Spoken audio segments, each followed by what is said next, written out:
পরে 28 তারিখে আমরা বাসা করতে পারি। আমরা কিন্তু আব্বু-আম্মুকে পাঠিয়ে দিচ্ছি এক জায়গায়, আমি চলে গেছি আরেক জায়গায়, বড় থেকে পাঠিয়ে দিচ্ছি আরেক জায়গায়। এভাবেই 5 তারিখ পর্যন্ত জুলাইয়ের পরবর্তী যে বাংলাদেশের আকাঙ্ক্ষা, সেটি এই ডাকসু ইলেকশনের মাধ্যমে পুরো দেশবাসীর কাছে স্পষ্ট হয়েছে। নতুন বাংলাদেশের স্বপ্ন দেখেছে, সেই নতুন বাংলাদেশের বাস্তবায়ন করার জন্য আমরা সকলেই সবার জায়গা থেকে এক। আওয়ামী লীগ যে কোনো সময় রাজনীতিতে অংশগ্রহণ আবার ফেরত আসতে পারে, তাহলে সেটি হতে হবে এই শহীদ পরিবারদের যারা সদস্যরা রয়েছে তাদের রক্তের উপর দাঁড়িয়ে। বিসমিল্লাহির রহমানির রহিম। আপনারা সকলেই জানেন যে বাংলাদেশে ভাষা আন্দোলন থেকে শুরু করে স্বাধীনতা যুদ্ধ, 2024-এর গণঅভ্যুত্থান, সকল আন্দোলনেই ঢাকা বিশ্ববিদ্যালয়ের একটি গুরুত্বপূর্ণ ভূমিকা ছিল এবং বলা যায় যে ঢাকা বিশ্ববিদ্যালয়ই সকল আন্দোলনের মূল চালিকা শক্তি ছিল।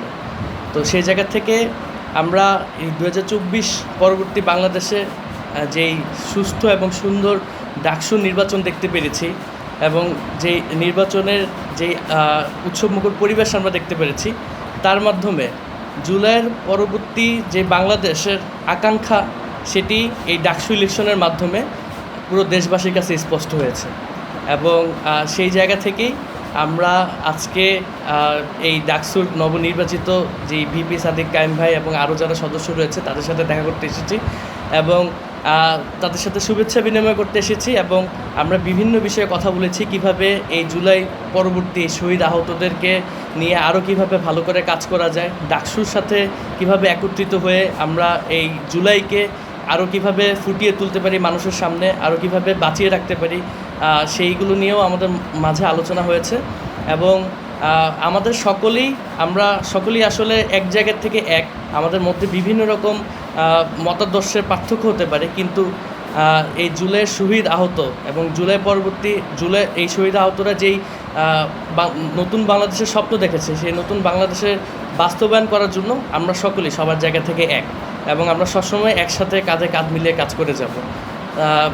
এবং এই যে নতুন কথা আমরা শুনতে পেরেছি যে আওয়ামী লীগকে আবার ফেরত আনার বিষয়ে, বা আওয়ামী লীগ যে কোনো সময় রাজনীতিতে অংশগ্রহণ আবার ফেরত আসতে পারে, এরকমটি যদি হয় তাহলে সেটি হতে হবে এই শহীদ পরিবারদের যারা সদস্যরা রয়েছে তাদের রক্তের উপর দাঁড়িয়ে এরকমটি হতে হবে।